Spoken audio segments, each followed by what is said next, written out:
নমস্কার বন্ধুরা, আমার ঘর সংসার চ্যানেলে আপনাদের সবাইকে জানাই অনেক অনেক স্বাগত, অনেক অনেক ভালোবাসা।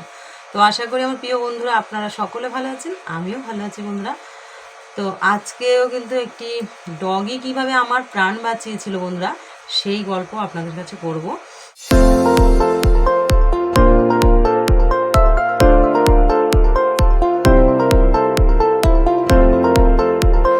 আপনারা শুনে ভাববেন যে আপনারা অনেকে হয়তো জানেন যারা কুকুর পোষেন যে ডগিরা কিন্তু অনেক মানুষের প্রাণও বাঁচায়। এটা কিন্তু ডগিদের ধর্ম যে ওদের প্রভুকে মানে ওদের যে মালিক হয় তাকে ওরা নিজের ভগবানের মতন মনে করে। তো এরকমই 8 বছর 9 বছর আগের কথা বন্ধুরা, আমার সাথে এরকম একটা ঘটনা ঘটেছিল যে আমার প্রাণ কিভাবে একটা ডগি মানে ডগি বাচ্চা ডগি মানে খুব বড়ও না, মানে মাঝারি সাইজের ভাবুন, মানে ওর বয়স ধরুন ওই 10 মাস এরকম সময়। তো আমার কিভাবে প্রাণ বাঁচিয়েছিল সেই ঘটনাটা আপনাদের বিস্তারিতভাবে বলি বন্ধুরা। সময়টা ছিল অক্টোবর মাস, মানে পুজোর আগে আগে। তো আমরা পুজোর আগে সবাই ঘর দুয়ার পরিষ্কার করি, বাড়ি ঘর দুয়ার। তো আমিও যথারীতি নিজের বাড়ির চারপাশটা, আমাদের যেহেতু খুব বেশি জায়গা না, আমি নিজেই পরিষ্কার করি, লোক ফোক লাগাই না। তো এরকমভাবে আমার বাড়ির চারপাশটা আমি পরিষ্কার করছি। তো একদিন কি হয়েছে, আমি ভাবলাম কি যে বাড়ির চারপাশটা পরিষ্কার করবো, ঠিক আছে আমি খাওয়া দাওয়ার পরে মানে দুপুরবেলা খাওয়া দাওয়ার পরে করব, যেহেতু আমাদের 1:30টার মধ্যে খাওয়া দাওয়া একদম করতেই হবে, 1:30টার মধ্যে, 1:30টার থেকে 2টোর মধ্যে, এর উপরে মানে হলে হবে না। যার জন্য আমি খাওয়া দাওয়া করে উঠে একটুখানি বিশ্রাম করে নিয়েই লেগে পড়েছি এসব করতে করতে করতে বন্ধুরা। অনেকটা মানে বেলাটা চলে গেছে। তো অনেকটা বেলা চলে গিয়ে অন্ধকার হয়েছে, মানে সন্ধ্যা হয়ে আসছে। আমি তখনও করে যাচ্ছি, মানে একটুখানি জায়গা বাকি। তখন আমি ভাবছি এইটুকু আবার ছেড়ে দেবো, আবার কালকে ধরবো।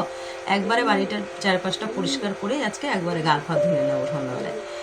তো এরকম করে আমি করছি আমাদের এই পাশটায়, মানে আমার যেখানে মনসা মন্দির আপনারা ভিডিওতে দেখতে পান, ঘরের মধ্যে মনসা মা মনসার যে সিংহাসন, তার পিছনেই জবা ফুলের গাছ আছে বিশাল বড় একটা। ওই ফুল গাছটা না, একই গাছে 2-3 রকমের জবা ফোটে, মানে ধরুন হলুদ টাইপের জবা, আবার গোলাপি রঙের জবা, আবার লাল টকটকে জবা, আবার মানে পুরো চন্দন জবা, এরকম ভাবে ফোটে। তো ওই গাছটা এতটাই ঝাপড়া হয়ে গেছে বন্ধুরা, ওই গাছটার গোড়ায় না, মানে এমনিতে দিনের বেলায় একটু অন্ধকার অন্ধকার, তো একটু যখন সন্ধ্যা হয়ে গেছে ওই গাছটার গোড়ায় পরিষ্কার করা বাকি ছিল। আমি ওখানটা পরিষ্কার করছি।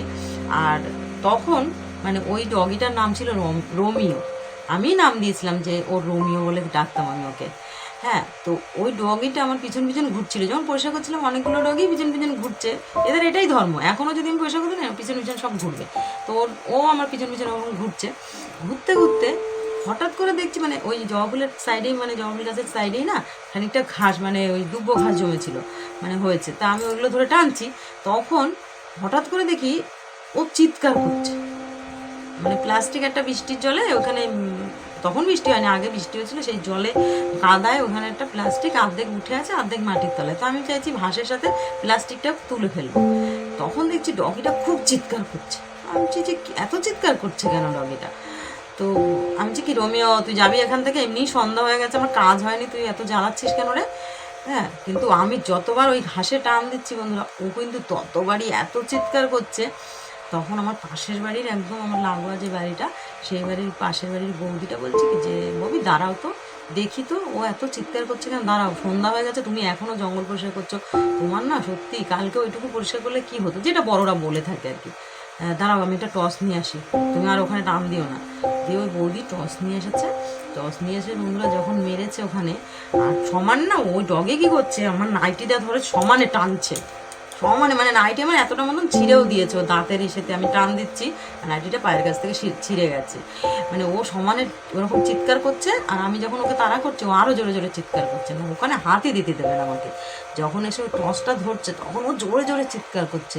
তখন বন্ধুরা ওখানে দেখছি যে এরকম সাইজের, মানে খুব বেশি বড় না, ধরুন এরকম সাইজের হবে একটা চন্দ্রবোড়ার বাচ্চা এমনভাবে জড়িয়ে ওই জবা ফুল গাছটার মধ্যে, মানে গোড়াটার মধ্যে রয়েছে বন্ধুরা। খুব বিপজ্জনকভাবে আমি যখন ওইটা টানছি না, সাপটা না হয়তো ফোঁস করছিল, বা সাপটা আমাকে কামড়ে দিতে পারতো, কামড়ে তো অবশ্যই দিত, আমি তো দেখতে পাচ্ছি না ওখানটা, তখন তো সন্ধ্যা হয়ে গেছে। যার জন্য ও দেখতে পাচ্ছে, কিন্তু পশু পাখিরা কিন্তু এগুলো ভালো দেখতে পায়, ও দেখতে পাচ্ছে যে আমি ওই সেটা ধরে টানছি আর আমার ওখানে বিপদ আছে, সাপটা ও দেখতে পেয়েছে, সেই জন্যই কিন্তু ও না চিৎকার করছে। তো আমি ঘাসটা ধরে টান দিচ্ছি, সাপটা হয়তো বেরিয়ে আসছে। যখন বৌদি বলছে মানে টসটা মেরেছে, সাপটা না রীতির মতন এতটা মুখটা মানে বের করে এরকম এরকম করছে, চন্দ্রঘোড়ার বাচ্চা। আমি তো অত সাপ ভাবছি না, বৌদি বলছে যে এটা কিন্তু ববি চন্দ্রঘোড়ার বাচ্চা, তুমি কি বিপদ ডেকে এনেছিলে দেখেছিল তো। রোমিও ভাগ্যিস ছিল এখানে, মানে যখন নাকি বৌদি বললো আর আমি সরে আসলাম, তারপরেও চিৎকার থেমেছে অতক্ষণ ধরে বন্ধুরা, ও চিৎকার করে গেছে। তো আমি তখন সত্যি সেদিন না, মানে ওই ডগিটার কাছে আমি, এখন ডগিটা বেঁচে নেই, আমি চিরকৃতজ্ঞ যে সত্যি সেদিন আমার খুব বড় বিপদ হতে পারত। আর আমরা সবাই জানি যে এই চন্দ্রঘোড়া সাপ যদি কোনো মানুষকে কামড়ায় সে কিন্তু বাঁচে না, খুব কম রেয়ার বাঁচে। চন্দ্রঘোড়া সাপ খুব বিষাক্ত একটা সাপ। তো আমার সেদিনকার এইভাবে ওই ডগি বাচ্চাটা প্রাণ বাঁচিয়েছিল বন্ধুরা, রোমিও আজকে নেই, এই 2 বছর আগে রোমিও মারা গেছে। তো এই জন্যই এই জিনিসটা আজকে আমার মনে হলো যে এই পোষ্যরা আমাদের সবসময় উপকারই করে, ভালোই করে, এরা কখনো এদের দ্বারা আমাদের একটু ক্ষতি হয় না বন্ধুরা। সেই জন্য আপনারা যে যেখানেই আছেন, যারা ভালোবাসেন না তবু এদেরকে আঘাত করবেন না দয়া করে। আপনারা সবসময় চেষ্টা করবেন এদের একটু হলেও যাতে এদের উপকার করতে পারেন, মানে এদের একটু সাহায্য করে, একটা রুটি বা একটুখানি ভাত দেওয়া, বা একটু বৃষ্টি হলে আপনার বাড়ির চারিপাশে এসে যদি দাঁড়ায় তাদের একটু আশ্রয় দেওয়া, এইটুকু অনুরোধ বন্ধুরা আপনাদের কাছে আমার। তো ঠিক আছে বন্ধুরা, আজকে ছিল এই ঘটনাটা আপনাদের সাথে শেয়ার করলাম। রোমিও আমার কীভাবে প্রাণ বাঁচিয়েছিল একটি ডগি বাচ্চা, সেই ঘটনায় শেয়ার করেছি। যদি ভিডিও ভালো লাগে, আমার এই কথাগুলো মানে ঘটনাটা আপনাদের কাছে ভালো লাগে, যে ঘটনাগুলো আমি শেয়ার করি, যদি আমার ভিডিওগুলো সত্যি আপনাদের ভালো লাগে, তাহলে আপনারা অবশ্যই লাইক কমেন্ট শেয়ার করবেন। আর চ্যানেলটা যারা সাবস্ক্রাইব করেছেন তাদের অনেক অনেক ধন্যবাদ। যারা সাবস্ক্রাইব করেন, সাবস্ক্রাইব করে আমার পাশে থাকবেন। অন্তত আমার মুক্তি না চেয়ে হোক বন্ধুরা, এই অবলা প্রাণীগুলোর মুখ চেয়ে আমাকে একটু প্লিজ সাপোর্ট করবেন আপনারা। ঈশ্বর আপনাদের সকলের মঙ্গল করুক। আজকের মতন টাটা।